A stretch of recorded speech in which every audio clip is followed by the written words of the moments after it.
Representation is often treated like a moral ideal, but it began as a practical fix for power that was starting to operate beyond local proximity. And once authority moved past face-to-face life, trust stopped doing the heavy lifting that used to hold decisions together. That weakness showed up fast, because money could move across distance instantly, while consent and shared understanding could not keep pace. So this episode treats representation as a system, tracking how voice gets structured, filtered, and converted into authority that can scale. To see why that system matters, start with what large governance needs: revenue to run, compliance to enforce, and legitimacy to avoid constant friction.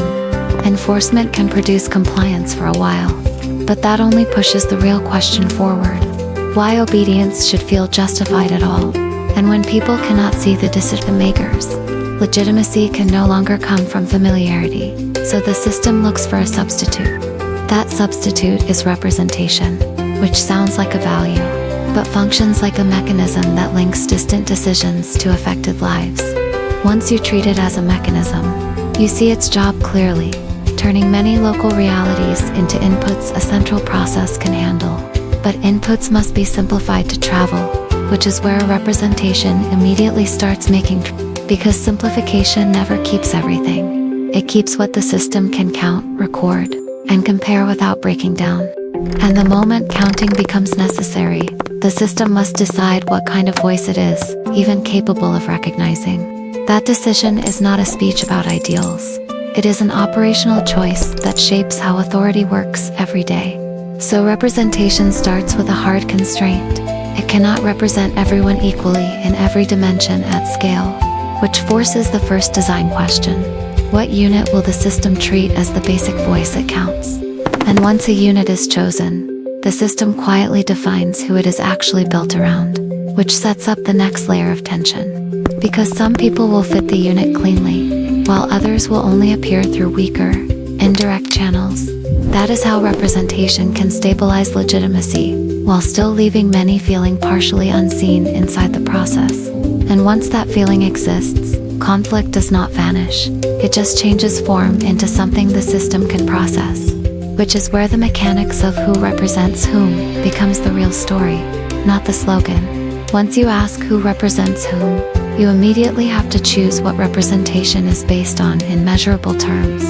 Voice can be tied to individuals, to geographic areas, to property, or to another unit the system can count without ambiguity.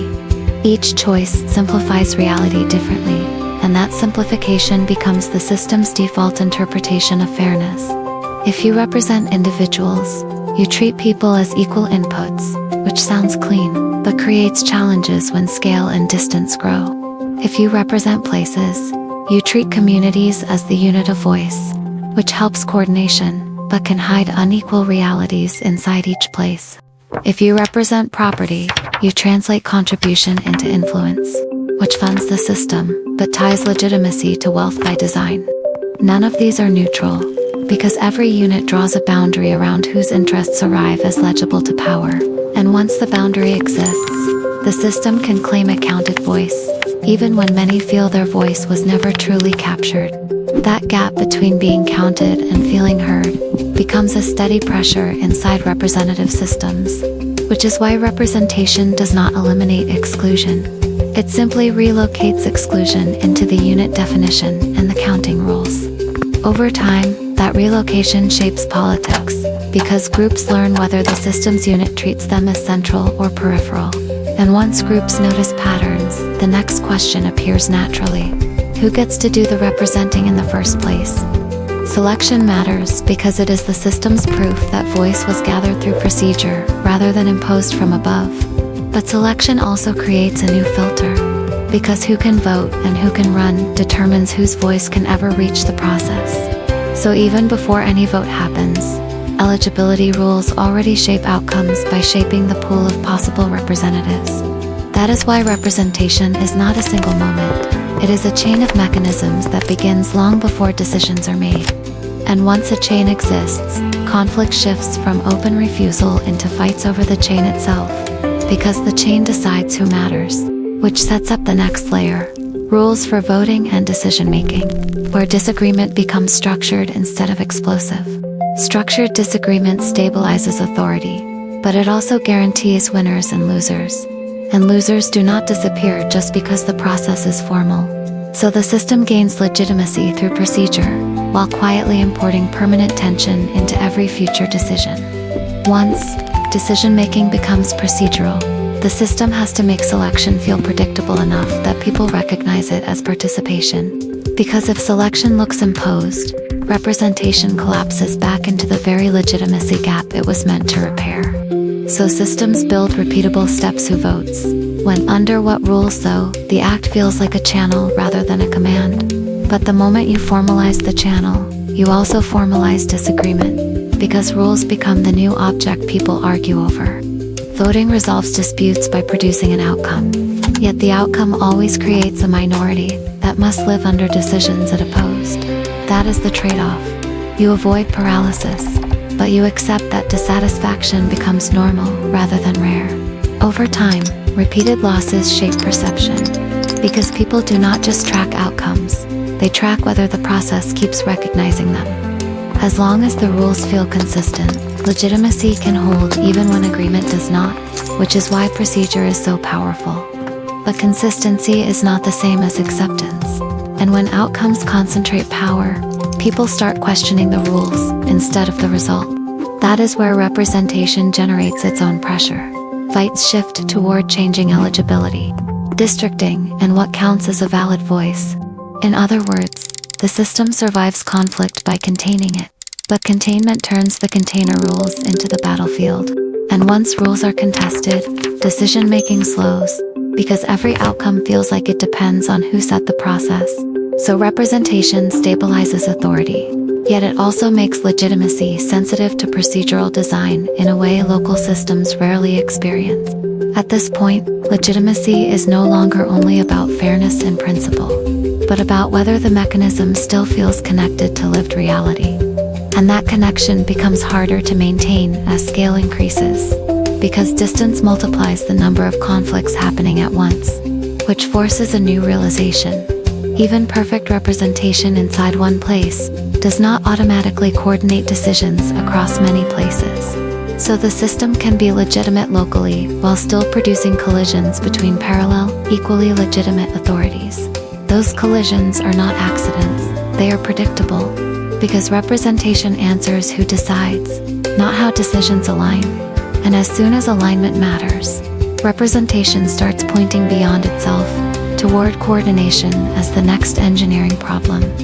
Which is where the episode shifts from voice inside institutions to power between institutions, where the stakes look different. When multiple representative bodies exist, each can claim legitimacy, but legitimacy alone does not tell them how to move together. And when they act separately, decisions made in isolation can create consequences elsewhere that nobody formally owns. At small scale, informal negotiation can patch over those clashes, which is why early coordination often looks workable at first. But as scale grows, informal coordination becomes slow, uneven, and expensive, which turns coordination from courtesy into necessity. Now the system faces a structural problem: parallel authorities that are each legitimate, yet not aligned in timing, policy, or enforcement. And without alignment, representation can fragment power, because everybody can veto progress simply by staying local. That fragmentation protects autonomy, but it weakens collective action, which becomes visible the moment challenges require coordinated response. So pressure builds for a structure that can connect decisions across jurisdictions, because connection becomes a survival requirement. But the moment you build that connector, you introduce another risk. Coordination usually requires concentrating some authority somewhere, and concentration threatens the very autonomy representation was supposed to protect, which turns coordination into a legitimacy problem again. This creates the new dilemma: too little coordination produces drift and conflict, while too much coordination produces domination. Representation can tell you who has a voice, but it cannot on its own decide how many voices must act as one. So the system begins reaching for a higher level design, one that sits above local bodies without erasing them. That design must coordinate outcomes while limiting how much power the coordinating layer can accumulate over time. In other words, the challenge is no longer only legitimacy through representation, but stability through coordination without control. And this is where the system's trade-offs become sharper, because every solution fixes one problem by creating another. If you centralize, you gain speed and unity, but you risk breaking the trust that made representation workable. If you stay fragmented, you preserve autonomy, but you lose the ability to act collectively when the system is tested.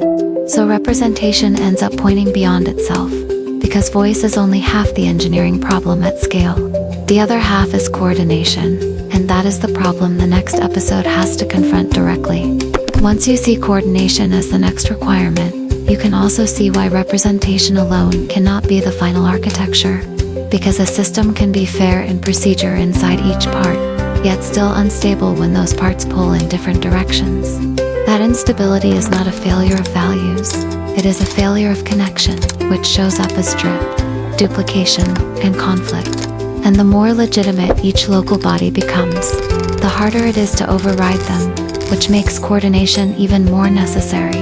But necessity does not tell you the design, because coordination can be built in ways that either respect voice or absorb it. That means the next question is not whether to coordinate, but how to coordinate without turning coordination into control.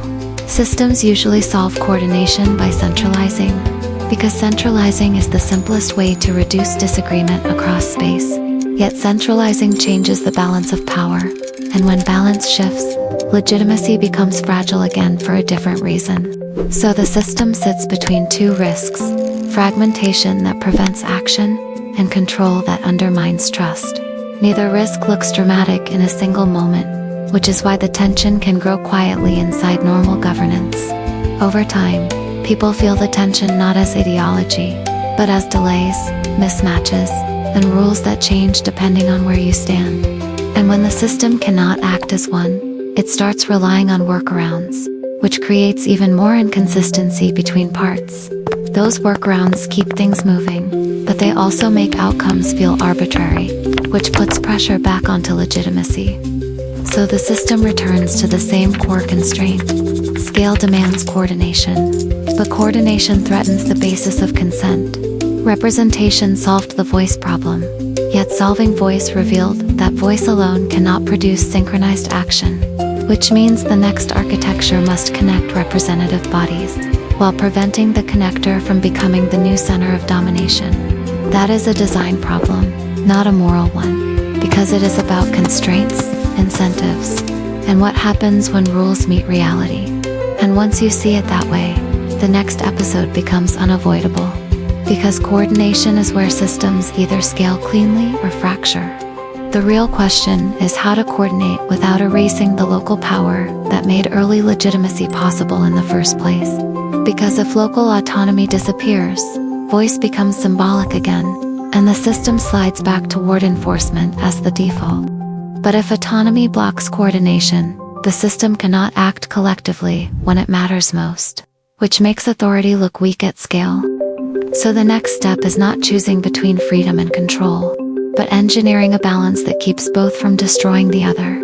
Representation got the system to the edge of scale, and coordination is what decides whether it can cross that edge without breaking trust.